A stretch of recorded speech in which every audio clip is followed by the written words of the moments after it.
সব খাবারের প্রাণ।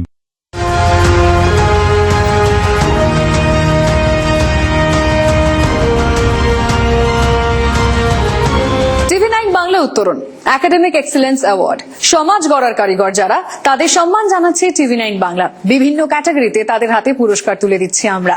আর এবারের category excellence in holistic education research on environment and promotion of fitness and sports in a college. আর এই ক্যাটাগরিতে সেরা পুরস্কার তুলে দেওয়ার জন্য আমি মঞ্চে আসতে অনুরোধ করব TV9 বাংলার কনসাল্টিং এডিটর অনির্বাণ চৌধুরী। এবার আমরা দেখে নেব কারা পাচ্ছে সেরা পুরস্কার। পাঁশকুড়া বনমালী কলেজ অটোনোমাস।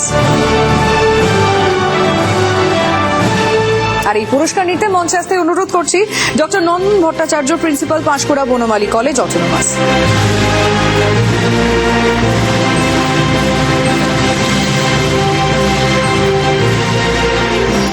শুরুতেই আপনার কাছ থেকে যে প্রশ্নটা জানতে চাইবো, এখন স্টুডেন্টরা মেনলি অ্যাডমিশনের সময় যেটা ভেবে থাকে ক্যাম্পাসিং এর কথাটা ভাবে যে আমি কোন কোন কোম্পানিতে সুযোগ পেতে পারি, সেই বিষয়টা আপনারা কিভাবে দেখছেন? দেখুন, আমরা হচ্ছে জেনারেল ডিগ্রি কলেজ।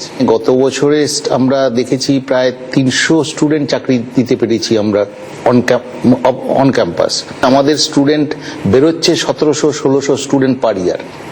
তার সেটাই ধরি তাহলে 800 স্টুডেন্ট আপনার মানে এমপ্লয়েবল। এই বছর আমাদের টার্গেট আছে 400 থেকে 450। কিভাবে তৈরি করেন আপনারা স্টুডেন্টদের? আমাদের যেটা করি, আমাদের সিলেবাসের মধ্যে আছে ধরুন ইংলিশ ল্যাঙ্গুয়েজ আছে। স্ট্রং করার জন্য আমরা করেছি কি সিলেবাস, যেহেতু অটোনোমাস কলেজ, সিলেবাসটাকে চেঞ্জ করে দিয়েছি এবং সেটাকে থিওরি না রেখে পুরোপুরি একেবারে প্র্যাকটিক্যাল ট্রান্সফার করে দিয়েছি। ইংলিশ ল্যাঙ্গুয়েজ একটা ব্যারিয়ার, আর একটা কম্পিউটার।